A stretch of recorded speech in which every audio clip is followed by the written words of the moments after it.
السلام علیکم ورحمۃ اللہ وبرکاتہ۔ بسم اللہ الرحمن الرحیم۔ الحمد للہ وکفی وسلام علی عبادہ الذین اصطفی، اما بعد۔ اعوذ باللہ من الشیطان الرجیم، بسم اللہ الرحمن الرحیم۔ وَأَطِيعُوا اللَّهَ وَأَطِيعُوا الرَّسُولَ فَإِن تَوَلَّيْتُمْ فَاعْلَمُوا أَنَّمَا عَلَى رَسُولِنَا الْبَلَاغُ الْمُبِينُ۔ صدق اللہ العظیم۔ وقد قال النبی صلی اللہ علیہ وآلہ وسلم: بعثت معلما، او کما قال علیہ الصلاۃ والسلام۔ اللہم صل علی سیدنا محمد وعلی آل سیدنا محمد وبارک وسلم، صلی اللہ علی النبی الأمی۔ قابل احترام بزرگوں، دینی اور ایمانی بھائیوں، پچھلے ہفتے جمعے کی نماز سے پہلے حسب توفیق اللہ کے عنایت اور فضل سے حضور پاک علیہ الصلاۃ والسلام کی سیرت سے متعلق مختصر سی بات عرض کرنے کی کوشش کی تھی۔ ہم میں جو لوگ پچھلے ہفتے یہاں نماز پڑھنے کے لیے آئے تھے، انہیں یہ بات یاد ہوگی کہ اللہ کے رسول علیہ الصلاۃ والسلام ربیع الاول کی 9 یا 12 میں تشریف لائے، جیسا کہ علماء کرام کہتے ہیں، اور پھر آپ نے آنے کے بعد جب اللہ تعالیٰ نے آپ کے اوپر ذمہ داری ڈالی تو پھر اپنے کام کو کرنا شروع کیا۔ چند باتیں ہیں جو حضور پاک علیہ الصلاۃ والسلام کی سیرت سے متعلق، آپ کی تعلیم، آپ کی تربیت کے طریقے سے متعلق عرض کرنی۔ پہلی بات تو ذہن میں یہ رہنی چاہیے، انبیاء علیہم الصلاۃ والسلام کی تربیت شروع سے لے کر آخر تک رب العالمین براہ راست خود کرتا ہے۔ ہماری آپ کی تربیت میں رب العالمین کی قدرت کا دخل ہے 100%، مگر اس تربیت کو دنیاوی اعتبار سے ہمارے والدین کے حوالے کیا جاتا ہے۔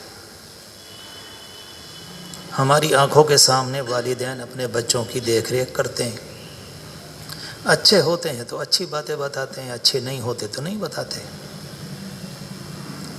مگر انبیاء علیہم الصلاۃ والسلام کا معاملہ یہ ہے کہ رب العالمین براہ راست ان کی تربیت فرماتا ہے، ان کی حفاظت فرماتا ہے، بچپن میں بھی ان سے کسی غلطی اور کوتاہی کو ہونے نہیں دیتا۔ اس طرح کے واقعات اللہ کے رسول علیہ السلام کے زمانے میں بچپن میں ہوئے تھے۔ ایک موقع پر ایک دوست کے ساتھ تھے آپ، وہ آپ کو کہیں لے گیا، وہاں کچھ شادی کی خوشیاں غلط طریقے پر ادا کی جا رہی تھیں، اور وہ طریقہ اللہ کے دربار کے اعتبار سے مناسب نہیں تھا۔ حالانکہ ابھی شریعت نہیں آئی تھی، قانون نہیں آیا تھا، یہ تو آپ کے بچپن کی بات ہے۔ جب آپ وہاں تشریف لے گئے، آپ کا وہاں جانا اللہ کی ذات عالی کو یہ پسند نہ آیا۔ روایات میں آتا ہے کہ آپ پر ایسی نیند آئی کہ آپ سو گئے، اور جب صبح کو آنکھ کھلی تو سارا کام ہو چکا تھا۔ یہ بات ہمارے ذہنوں میں رہنی چاہیے۔ دنیا کے اندر بہت سے اچھے لوگ گزرے، اس زمانے میں کالج کے پڑھے لکھے لوگ، اور خاص طور سے اس زمانے کے نوجوان لڑکے جنہیں اسلامی پوری معلومات نہیں ہوتی، وہ بڑی آسانی سے کہہ دیتے ہیں کہ ہاں وہ بھی بڑے اچھے تھے، وہ بھی بڑے اچھے تھے، وہ بھی بڑے اچھے تھے، اور اس بیچ میں حضور پاک علیہ السلام کا نام بھی لے دیتے ہیں۔ آپ کا اس طرح سے اپنے نبی کو بیان کرنا غلط ہے، کیونکہ آپ کو معلومات نہیں ہے۔ نبی کی تربیت میں تو ان کے ماں باپ کا دخل بس دنیاوی اعتبار سے ہوتا ہے کہ ماں دودھ پلاتی ہے، تربیت کرتی ہے، ورنہ براہ راست رب العالمین ان کی تربیت فرماتا ہے۔ آپ کو اور دنیا کے انسانوں کو دونوں کو ملا کر بیان کرنا غلطی تو ہے ہی، مگر اپنی جگہ یہ بہت بڑی جہالت ہے۔ اس سے بڑا آدمی بے وقوف کون ہوگا جو حضور پاک علیہ السلام اور دنیا کے دوسرے اچھے لوگوں کو برابر کر دے؟ یہ والی بات اس زمانے میں بہت چل رہی ہے۔ میں نے یہ بات اس لیے عرض کی، اللہ کے رسول علیہ السلام نے خود فرمایا ادبنی ربی فاحسن تأدیبی، میرے اللہ نے میری تربیت کی ہے اور بہت شاندار کی۔ اسی تربیت کا دخل تھا اور اسی تربیت کا اثر تھا جو پوری زندگی آپ کی ذات پر نظر آتا رہا، ورنہ کسی انسان کے بس کی بات نہیں۔ انہیں رب العالمین اخلاق کا پہاڑ بھی بناتا ہے، قوت برداشت، تحمل، دنیا کچھ بھی ان کے ساتھ کر جائے مگر وہ پوری طرح سے اپنے مقام پر جمے رہتے۔ دنیا کی تعلیم یہ چیزیں نہیں دے سکتی، نہ آج تک کسی کو ملی ہے، نہ کبھی کسی کو ملے گی۔ یہ تو اللہ کا دیا ہوا ایک تحفہ ہوتا ہے، اللہ کی دی ہوئی تربیت ہے کہ ساری کی ساری قوم کچھ بھی کرے اور ادھر سے اللہ کے رسول علیہ السلام یا دیگر انبیاء اپنے اپنے زمانوں میں اپنی قوم کو دعا دے رہے ہیں۔ کون اس بات کو سمجھے گا، کون مانے گا؟ میں نے یہ بات اس لیے عرض کی، اللہ کے رسول علیہ الصلاۃ والسلام کو اللہ تبارک و تعالی نے آخری درجے اعلی اخلاق، آخری درجے قوت برداشت، انسانوں کی بدتمیزی پر تحمل، ان کو لے لینا، برداشت کر لینا، اور تعلیم معلم کے اعتبار سے، دنیا کو بتانے کے اعتبار سے آپ نے سب کو اعلی نمونہ بنایا تھا۔ اس لیے عرض کر رہا ہوں، آپ کی ذات پر نگاہ جب ڈالیں تو نگاہ ہماری کسی ایک پہلو پر نہ رہ جائے۔ میری آپ کی زندگی کے تو ہزاروں کونے ہیں، گھر کا، بیوی بچوں کا، بھائیوں کا، تجارت کا، بازاروں کا، دشمن کے ساتھ، دوستوں کے ساتھ، پڑھانے والے کے ساتھ، جن کو ہم پڑھاتے ہیں ان کے ساتھ، جانوروں کے ساتھ، غلاموں کے ساتھ، نوکروں کے ساتھ، سرکاری چیزیں ہیں تو ان کے ساتھ۔ کیا یہ تو میری اور آپ کی زندگی؟ اللہ کے رسول علیہ الصلاۃ والسلام کو تو رب العالمین نے پوری دنیا کے اعتبار سے زندگی دی، لہذا ان کا میدان اور وسیع ہے اور بڑا ہے، ان کی ذمہ داریاں، ان کی تعلیم اور زیادہ ہے۔ اللہ کے رسول علیہ السلام کی ذات کو یاد کر کے اور کسی ایک پہلو پر رک جانا، میرا اور آپ کا کام اس سے نہ بنے گا۔ ہر پہلو پر نگاہ۔ نبی تو معلم ہوتا ہے پوری دنیا کا، جس موقع پر جو بات، جس چیز کی جب ضرورت ہے، انبیاء علیہم السلام یا آخر میں حضور پاک علیہ السلام اس موقع پر اس کی رہنمائی۔ ایسا نہیں کہ کسی کو برداشت کر لیا جائے، چلو وہی چلتا ہے، نہیں، بالکل نہیں چلتا۔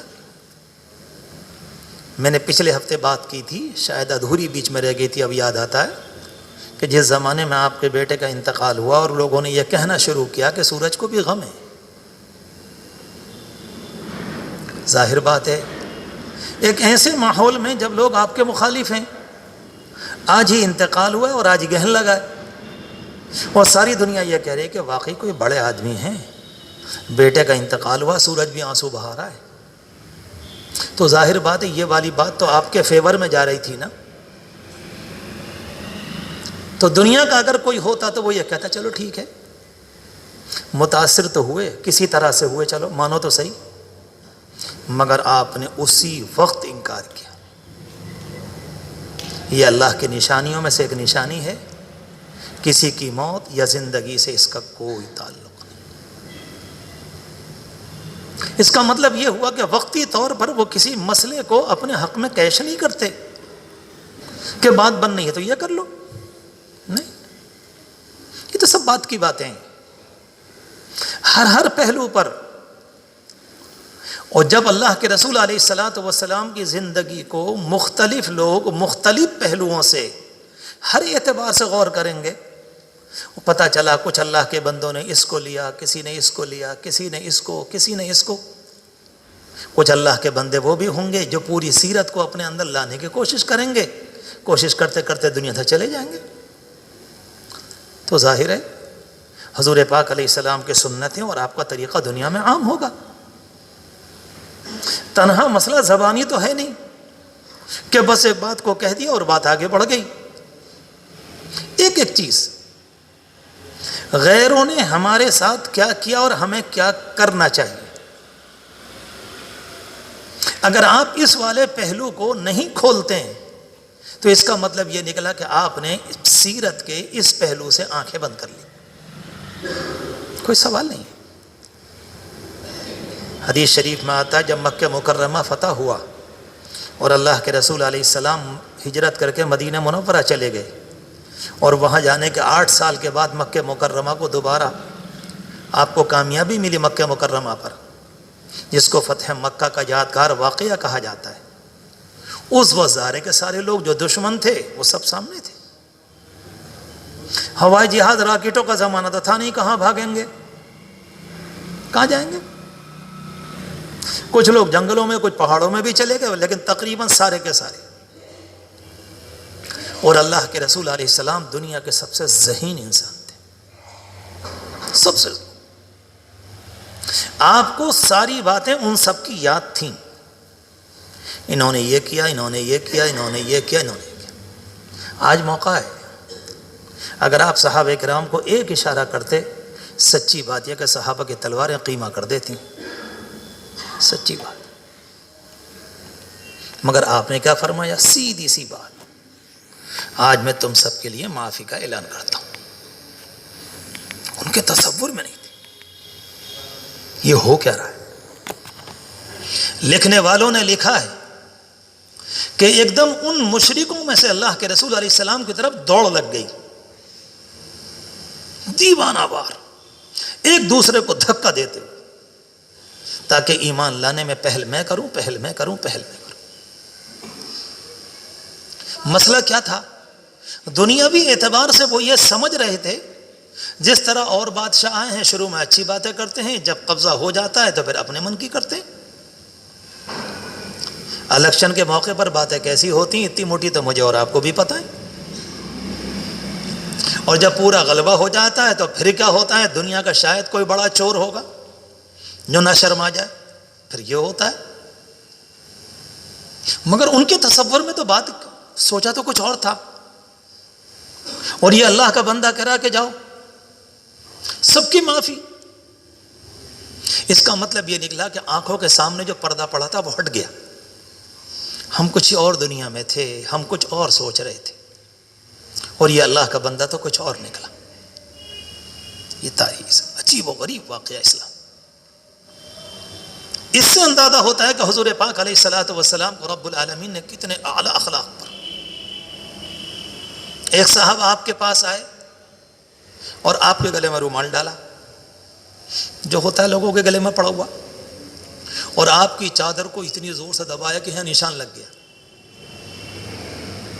اور آپ سے کہنے لگا یہ جو مال ہے اس میں سے مجھے دو۔ دیہاتی تھے، تہذیب نہیں تھی، کچھ پتہ سیرا نہیں تھا۔ اللہ کے رسول علیہ السلام نے فرمایا گردن تو چھوڑو، اور جب گردن چھوڑی تو آپ نے اس کے بجائے ایک اونٹ کے بجائے 2 اونٹوں پر مال لدوایا۔ جاؤ جاؤ۔ نبی اکیلا نبی، رسول اکیلا رسول، اور بات اسی پر رہ جائے تو میں نے اور آپ نے کیا لیا؟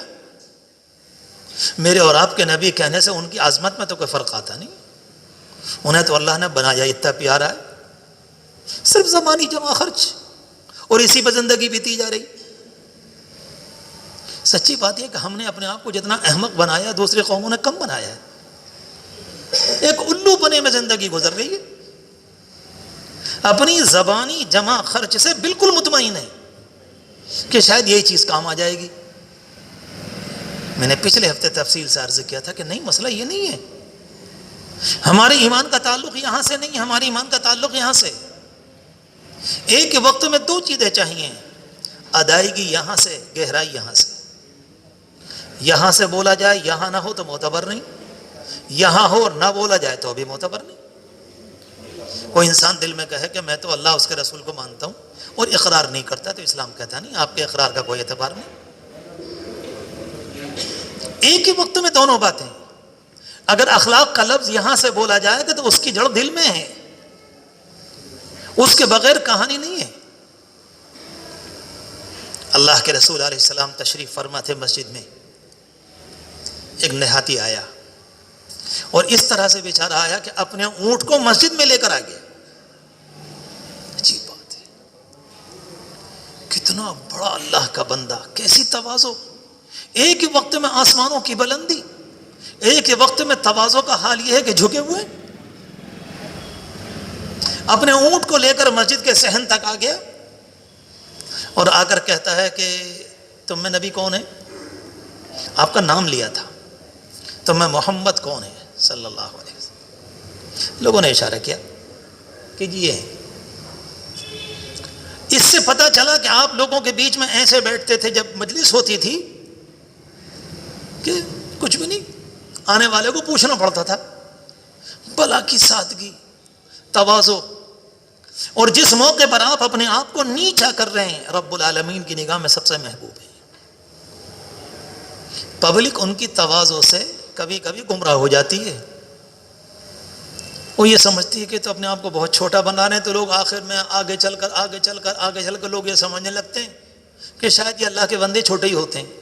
لا حول ولا قوت الا باللہ۔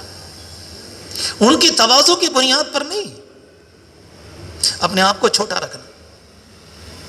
وہ صاحب آئے، آ کر سوال کیا، لوگوں نے اشارہ کیا۔ وہ آدمی آ کر کہتا انی سائل، مجھے کچھ پوچھنا ہے۔ کہا پوچھو۔ کہا فمشدد علیک، سختی سے پوچھوں گا؟ کہا جی بھر کے پوچھو۔ انداز تو دیکھیں آپ، دیہات کے ہیں تو دیہاتی انداز میں باتیں کر رہے ہیں۔ یہ تمہاری گاڑی نہیں چل رہی ہے، کیا کر رہی ہے؟ اسے اٹھا کے پھینکو یہاں سے۔ جی اس لیے میں نے عرض کیا کہ میں سختی سے پوچھوں گا، اور کیا معلوم کرتا ہے کیا واقعی تمہیں اللہ نے رسول بنایا ہے؟ آپ نے فرمایا مجھے اللہ نے رسول بنایا۔ کیا واقعی آپ دین حق کے ساتھ بھیجے گئے؟ کہ جی دین حق کے ساتھ بھیجا گیا۔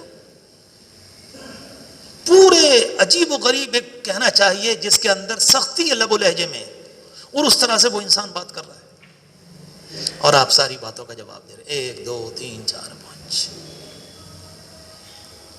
اور اس کے بعد وہ کھڑے ہو کر کہتا ہے میرا یہ نام ہے، قبیلہ بنو سعد کا ہوں، وہاں سے نمائندہ بن کر آیا ہوں آپ کی تعلیم کو پوری طرح سے لینے اور سمجھنے۔ کسی طرح کی بات میں کوئی اثر، بھئی تم کس طرح سے بات کر رہے ہو، ذرا لب و لہجہ تو ٹھیک کرو۔ یہ سیرت ہے۔ یہ والا حصہ اگر کوئی اللہ کے بندہ لے گا تو یہ کہا جائے گا کہ اس نے سیرت کے اس حصے کو بھی لیا، اور یہ چیز اگر طبیعت میں نہ آئی تو اس نے سیرت کے اس حصے کو کہاں لیا؟ کچھ بھی نہیں۔ اس لیے حدیث شریف میں آتا ہے ایک موقع پر ایک اللہ کا بندہ آیا، حضور پاک علیہ السلام تقریر فرما رہے تھے، اور آ کر بیچ دروازے میں کھڑے ہو کر کہتا ہے مجھے کوئی دین کی باتیں پوچھنی ہے۔ پورا مجمع، حضور پاک علیہ السلام نے اپنی مبارک تقریر کو روکا، ممبر سے اتر کر آئے اور سیدھے اکیلے اس کے پاس پہنچے۔ اللہ اکبر! یہ اپنوں کا مجمع ہے، ان کا مسئلہ یہ ہے کہ یہ اپنوں کا ہے، اور جو اپنے ہوتے ہیں ان سے کبھی امید ہوتی ہے کہ انہیں احساس نہیں ہوتا، اور سامنے والے کی تربیت مقصود ہے۔ آپ اس کے پاس تشریف لے گئے، کہو پوچھو کیا پوچھتے ہو؟ وہ اللہ کا بندہ کہتا ہے کرسی لائی گئی، حدیث شریف ہے، اور بولے مجھے یاد پڑتا ہے کرسی کے پائے لوہے کے تھے۔ اس پر آپ تشریف فرما ہوئے اور آپ نے میری تمام باتوں کا جواب مجھے دیا، اور پھر اس کے بعد تشریف لے گئے اور باقی تقریر کو آپ نے پورا فرمایا۔ اتنے کو چھوڑ کر ایک کی طرف کہ طالب ہے، طبیعت میں طلب لے کر آیا کہ مجھے دین چاہیے۔ ایک عجیب و غریب پیارا نظام ہے، سیرت کیا ہے؟ سچی بات یہ ہے کہ ہر طرف ایسا لگتا ہے کھلتے ہوئے پھول ہیں، اور کتنی بڑی محرومی ہے امت کی کہ حضور پاک علیہ الصلوۃ والسلام کی مبارک سیرت سے اپنے آپ کو محروم کر۔ اس لیے میں نے عرض کیا تھا، آپ کے سیرت کا اخلاق کا پہلو اور آپ کے سیرت کا تعلیم کا پہلو، تحمل اور صبر کا پہلو ایسا ہے، اس نے تو ہزاروں کتابوں کو بھر رکھا ہے۔ کس کس طرح سے لوگوں کو آپ نے تعلیم دی۔ ایک صحابہ ایک دن آ کر کہتے ہیں کہ اللہ کے رسول علیہ الصلوۃ والسلام وضو کیسے ہوتا ہے؟ آپ نے پانی منگوایا اور وہ اللہ کا بندہ سامنے کھڑا ہے، کہا دیکھو۔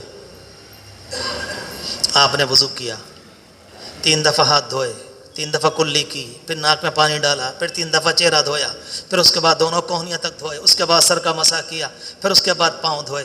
فرمایا یہ ہے میرا وضو، اور فرمایا اگر کوئی اس سے کم کرے گا یا اس سے زیادہ کرے گا تو غلط کرے گا۔ ایک اللہ کے بندے کی بنیاد پر حضور پاک علیہ الصلوۃ والسلام وضو کا پانی منگوا کر اسے سکھا رہے ہیں۔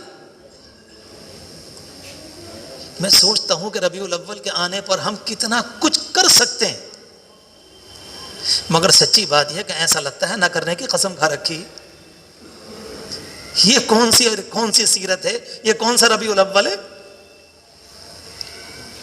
حدیث شریف میں آتا کہ ایک دن آپ تشریف لائے اور ممبر کے اوپر کھڑے ہو کر آپ نے نماز پڑھی، اللہ اکبر، وہیں پر تکبیر کہی، وہیں پر نیت باندھی، وہیں پر قرآن کی تلاوت کی، وہیں پر رکوع کیا، وہیں پر رکوع کے بعد کھڑے ہوئے، اور جب سجدے کا نمبر آیا ایک قدم پیچھے کو آ گئے اور ایک قدم پیچھے آ کر زمین میں سجدے کیے اور پھر دوبارہ تشریف لے گئے، اور آخر میں ارشاد فرمایا لِتَعْلَمُوا صَلَاتِي، میں نے یہ عمل اس لیے کیا تاکہ تمہیں پتہ چلے کہ میں نماز پڑھتا کیسے۔ ہر موقع پر نہیں کیا، صرف یہ کہ امت کو پتہ چلے۔ آپ یہ کہیں گے ایک قدم نیچے کو بھی آ گئے اور چڑھ گئے، دور اول کی سب روایتیں بیان کروں گا تو پچھلے ہفتے والا وقت ہو جائے گا۔ جی، شروع دور میں تو نماز کے اندر باتیں کرنا بھی جائز تھا۔ ترتیب کے ساتھ نماز اس شکل میں آئی ہے جس شکل میں میرے اور آپ کے سامنے موجود ہے، ایک دم اس شکل میں نہیں آئی، پہلے کچھ۔ ایک صاحب نماز پڑھ رہے تھے، ان کے بغل میں کسی کو چھینک آئی، جب کسی کو چھینک آئی تو کہا جاتا ہے الحمدللہ، نماز کے اندر نہیں کہا جاتا ہے، مگر ان صاحب کی زبان سے نکلا الحمدللہ۔ ان کے پاس ایک صاحب اور کھڑے ہوئے تھے، انہوں نے کہا یرحمک اللہ، اللہ آپ پر رحم کرے۔ آپ نے گویا کہ جواب دیا، نماز میں تو جواب دیا نہیں جاتا۔ جیسے ہی انہوں نے جواب دیا تو صحابہ کرام میں سے بعض جو ان کے قریب تھے انہوں نے ذرا نماز میں انہیں ترچھی آنکھوں سے دیکھا، تو یہ صاحب کہتے ہیں کہ میں نے اپنے آپ سے کہا کہ افسوس، کیا ہوا، ساری دنیا تجھے ترچھی آنکھوں سے دیکھ رہی، کیا گڑبڑی ہو گئی؟ اور یہ اپنی نماز میں کھڑے ہوئے کچھ کہہ رہے ہیں۔ اس کے بعد صحابہ کرام نے ٹانگ کے اوپر اشارہ کیا، وہ کہتے ہیں میں سمجھ گیا کہ یہ لوگ مجھ سے یہ کہہ رہے ہیں کہ نماز میں بولنا منع ہے، میں سمجھ گیا۔ نماز پوری ہوئی، اللہ کے رسول علیہ الصلوۃ والسلام نے بلایا، اور بلانے کے بعد کہتے ہیں میں کیا بتاؤں، جو جملہ ہے ان کا، ما رأیت قبلہ ولا بعدہ معلما احسن من، خدا کی قسم میں نے ان سے پہلے نہ دیکھا، ان کے بعد نہ دیکھا اتنا پیارا تعلیم دینے والا۔ کہتے ہیں ماں سجرنی، مجھے جھڑکا بھی نہیں، میری زبردستی کی کوئی سختی کی تربیت بھی نہیں فرمائی، اور مجھے بڑے قریب بلا کر بڑے پیار سے آپ نے مجھ سے یہ فرمایا یہ نماز اللہ کے ذکر کے لیے ہے، انسانی بات چیت کے لیے نہیں ہے۔ کہتے ہیں مجھے اتنا اچھا لگا کہ میں مطمئن ہو گیا۔ صحابہ کرام کی طرف سے تو طبیعت میں میرے در عجیب سا ہوا کہ یہ لوگ مجھے آنکھیں دکھلا رہے ہیں، مگر جو معلم اول ہیں وہ پوری دنیا کے سمجھانے والے، ان کے پیار کا انداز یہ۔ ایک صاحب آ کر کہتے ہیں کہ اللہ کے رسول علیہ السلام میں دور سے آیا ہوں، میں کس طرح سے نماز پڑھوں، نماز کے اوقات کیا ہیں؟ آپ نے فرمایا آج اور کل دونوں دن کی ساری نمازیں میرے ساتھ پڑھنا۔ وہ آئے، آپ نے ظہر کی نماز جب وقت شروع ہوا پڑھی، عصر کے وقت آیا تو شروع میں پڑھی، مغرب کا آیا تو ایک دم پڑھی، عشاء کا وقت شروع ہوا تو پڑھی، فجر کا وقت آیا شروع ہوتے ہی پڑھی۔ اب اگلا دن آیا، ظہر کی نماز کو بالکل آخری وقت میں، عصر کو بالکل آخری وقت میں، مغرب کو بالکل آخری وقت میں، عشاء کو بالکل آخری وقت میں، فجر کو بالکل آخری وقت میں، اور پڑھنے کے بعد فرمایا ان دونوں کے بیچ جو آج پڑھی اور کل پڑھی میری امت کی نماز کا وقت ہے، جاؤ۔ عملی طور پر تعلیم۔ اب وہ اللہ کا بندہ جا کر کہے گا نہیں میں نے 2 دن حضور پاک علیہ الصلوۃ والسلام کے پیچھے نماز پڑھی، یہاں بھی گنجائش ہے، یہاں بھی گنجائش ہے، یہاں بھی گنجائش ہے، یہاں بھی گنجائش ہے۔ اس کو کہتے ہیں عملی تعلیم۔ کبھی کبھی اللہ کے رسول علیہ الصلوۃ والسلام لوگوں سے سوال کرتے، اور کبھی کبھی کسی چیز کو سامنے لے کر آتے۔ حدیث شریف میں آتا ہے کہ ایک دن آپ تشریف لائے اور آپ کے ہاتھ میں ایک سونے کا ٹکڑا تھا، ایک ریشم کا ٹکڑا۔ آپ نے یوں دکھلایا صحابہ کرام، ایک ہاتھ میں ریشم ہے، ایک ہاتھ میں سونے کا ٹکڑا، اور ارشاد فرمایا اللہ نے میری امت کے مردوں پر ان دونوں کو حرام کیا۔ اگر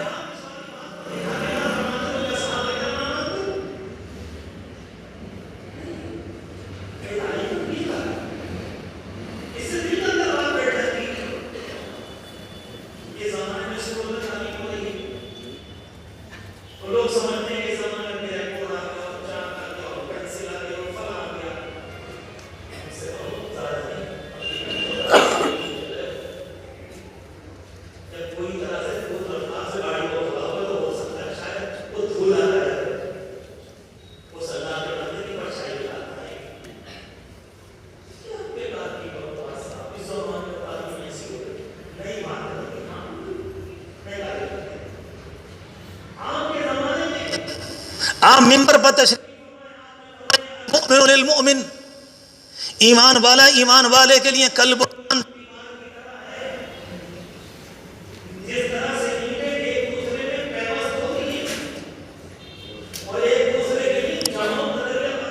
بار گرتی نہیں۔ فرمایا کہ ایمان توڑنے والا نہیں، جمانے والا ہے۔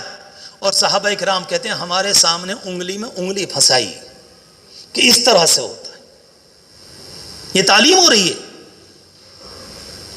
ایک موقع پر آپ ممبر پر تشریف لائے تو آپ نے فرمایا انا وکافل الیتیم، میں اور یتیم کی پرورش کرنے والا کل میدان قیامت کے بعد جنت میں ایسے ہوں گے۔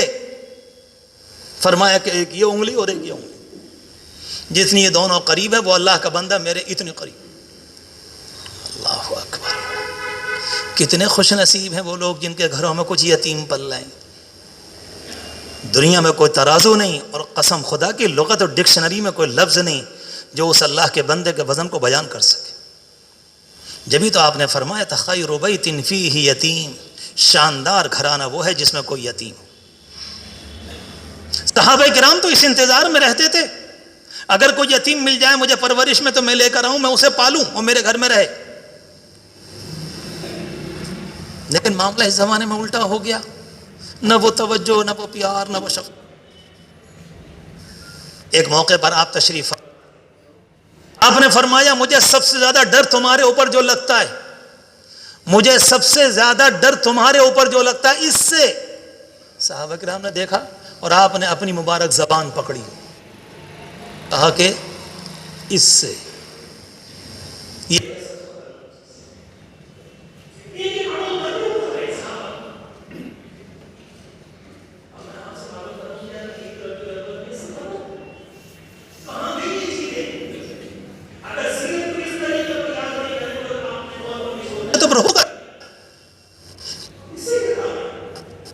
کبھی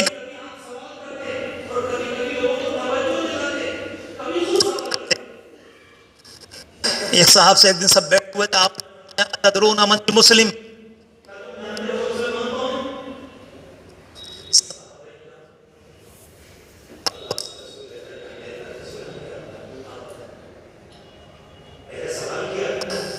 اور اس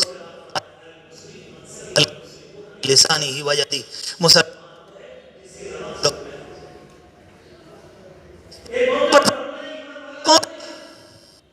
صحابہ کرام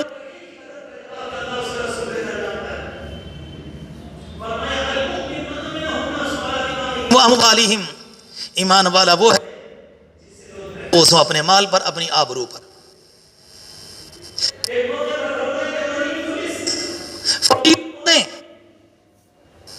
صحابہ کرام خاموش. کہا فقیر کون ہے؟ کہا کہ اللہ کے رسول علیہ السلام ہم تو اس کو سمجھتے ہیں جس کے پاس درہم و دینار نہ ہو. فرمایا نہیں. کہا اصلی فقیر وہ ہے جو میدان قیامت میں روزے اور نماز کے ساتھ آیا مگر کسی کو گالی دی تھی، کسی سے بدتمیزی، کسی کی زمین باری، کسی کا حق مارا. رب العالمین کہے گا ادا کر. کہ اللہ کہاں سے لاؤں؟ نہیں. اللہ فرمایا کہ اس کے روزے نماز کو چھین لو اور سارے کا سارا لے کر ان کو دیا جائے گا جن کا حق مارا تھا، جن کو بدتمیزی کی تھی، جن کو برا بھلا کہا تھا. اب یہ کنگال کھڑا ہوا ہے اور رب العالمین فرمایا کہ اٹھا کر جہنم میں ڈال دو. کہا یہ ہے مفلس، یہ ہے مفلس. کس طریقے سے آپ بات کو سمجھا رہے ہیں؟ کبھی اللہ کے پیار کو سمجھاتے ہیں، کبھی اللہ کی محبت کو سمجھاتے ہیں، کبھی رب العالمین کی طرف سے جو پکڑ ہے اس کو سمجھاتے ہیں، کبھی رب العالمین کی جانب سے جو انسانوں پر تباہی آتی ہے کبھی اس کو سمجھاتے ہیں. ایک موقع پر ایک جگہ سے گزرے، ایک عورت کا بچہ کھو گیا تھا. وہ اللہ کی بندی اپنے بچے کو دودھ پلانے والی تھی، اس کے سینے میں دودھ کی نہایت تکلیف. بہت دیر کے بعد بچہ ملا اور جلدی سے بچے کو پکڑا اور سینے سے لگایا اور دودھ پلانا شروع کیا. ظاہر بات ہے ماں اور بچے کا جو معاملہ ہے سبھی جانتے ہیں گھروں میں ہوتا ہے. لوگوں کی نگاہ پڑی ہے، ماں ہے دودھ پلا رہی، کیسی محبت. بڑی دیر کے بعد بچہ ملا ہے. صحابہ کرام نے دیکھا، بس آپ یہ چاہتے تھے کسی طرح سے موقع سے فائدہ اٹھا کر کچھ کہہ دوں. آپ نے فرمایا دیکھ رہے ہو کتنی محبت ہے؟ جی اللہ کے رسول. فرمایا کیا یہ عورت اپنے بچے کو آگ میں ڈال دے گی؟ کہا نہیں اللہ کے رسول کبھی نہیں ڈالے گی. تو بولے اللہ اتنا مہربان ہے وہ اپنے بندوں کو آگ میں کیسے ڈالے گا؟ اللہ اکبر، اللہ اکبر.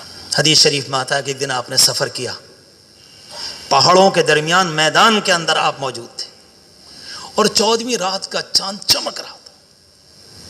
شہروں میں تو خاص اندازہ نہیں ہوتا، جنگل میں چلے جائیے 14ویں رات میں پھر دیکھیں کیا تابانی، کیا چمک، کیسی نورانیت. سارے صحابہ کرام دیکھ رہے ہیں. آپ نے فرمایا چاند دیکھ رہے ہو؟ کہ جی اللہ کے رسول دیکھ رہے ہیں. کہا قیامت کے بعد تم اپنے رب کو ایسے ہی دیکھو گے بغیر کسی پریشانی اور زحمت کے، کوئی دھکا مکی نہیں، کچھ بھی نہیں، سب دیکھ. ایک ایک بات کو بیان کیا جا رہا، ایک ایک بات کو. میں نے شروع میں بات کرنے سے پہلے یہ بات عرض کی تھی، اللہ کے رسول علیہ الصلوۃ والسلام کی سیرت کا تقاضا نمبر 1 آپ پر ایمان لانا.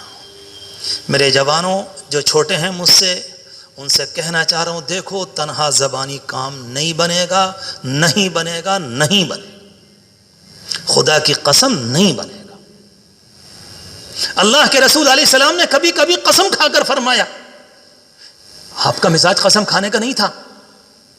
آپ نے ایک موقع پر فرمایا خدا کی قسم ایمان والا نہیں ہے، خدا کی قسم ایمان والا نہیں ہے، اور پھر فرمایا خدا کی قسم ایمان والا نہیں.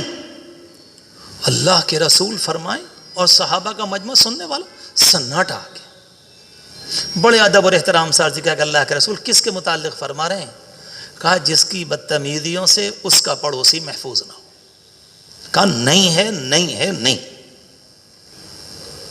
سوچنا چاہیے، سوچنا چاہیے کہ کسی تبلیغی کوتاہی تو نہیں.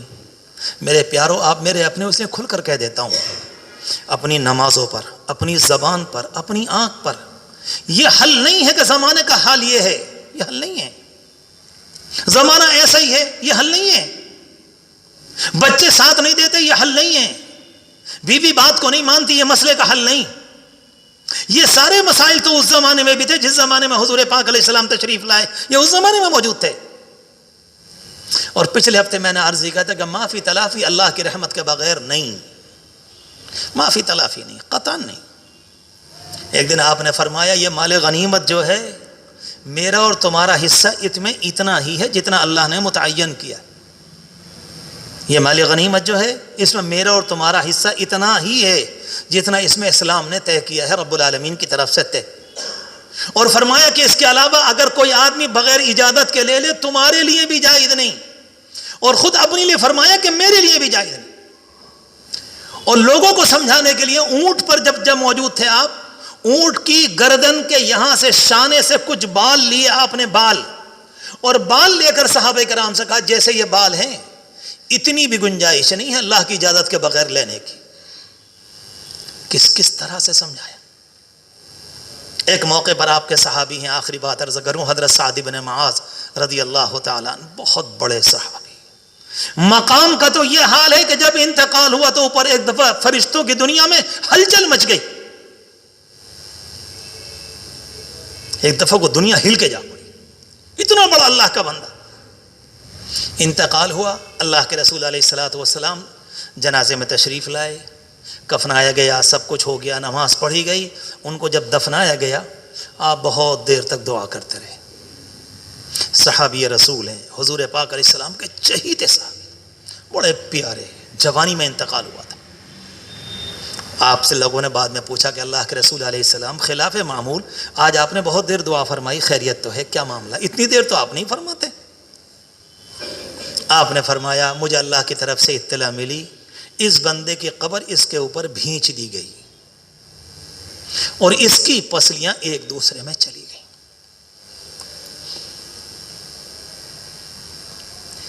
ہم کس دنیا میں جی رہے ہیں جس طرح سے ہم نے آخرت کو بالکل بھلایا اور فراموش کیا. میرے پیارو، وہ زندگی کہلانے کی مستحق نہیں ہے. آخرت کا استحضار نہ ہو، اپنی قبر یاد نہ ہو، یوم آخرت یاد نہ ہو، اپنی جنت اور جہنم کا پتہ. یہ بھی کوئی زندگی؟ آئے، کھایا پیا، جیسے سب کر رہے ہیں، غیر مسلم بھی کر رہے ہیں، ہم بھی کر رہے ہیں. وہ مر گئے، ہم مر گئے، جا چھٹی. اور قبرستان سے لوٹتے وہ آگے کہ بڑے اچھے تھے جی، آپ کے کہنے پہ، میرے کہنے پہ مغفرت تو ہو جائے گی بس. اس کو نہیں کہا جاتا، اس کو نہیں. آپ کی صاحبزادی پر لوگوں نے ایک موقع پر حملہ کیا، انہیں شہید کرنے کی کوشش کی، کسی طرح سے وہ چھٹا کر، اور کسی طرح سے پورا لمبا واقعہ ہے.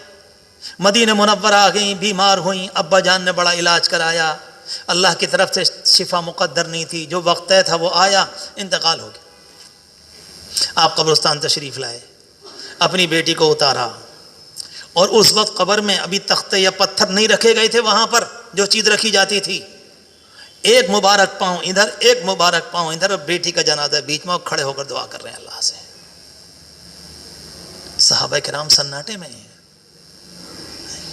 اس کے بعد پتہ چلا کہ اللہ سے دعا مانگی کہ اللہ بڑے ظلم و ستم کے بعد آئی، میں آپ سے بھیک مانگ رہا ہوں، میں آپ سے دعا کر رہا ہوں، اللہ اس کی مغفرت فرما، اس کے ساتھ عافیت فرما. نبی اپنی بیٹی کے لیے کرے گا تو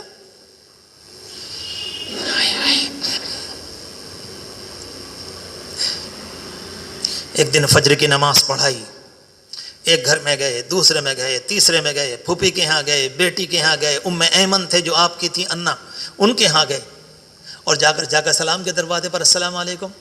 بیٹی کہتی وعلیکم السلام، ابا جی تشریف لائیے، خیریت تو ہے؟ کہا بیٹی آخرت کے لیے کچھ کر لینا، تیرا باپ تیرے کام نہ آ سکے گا.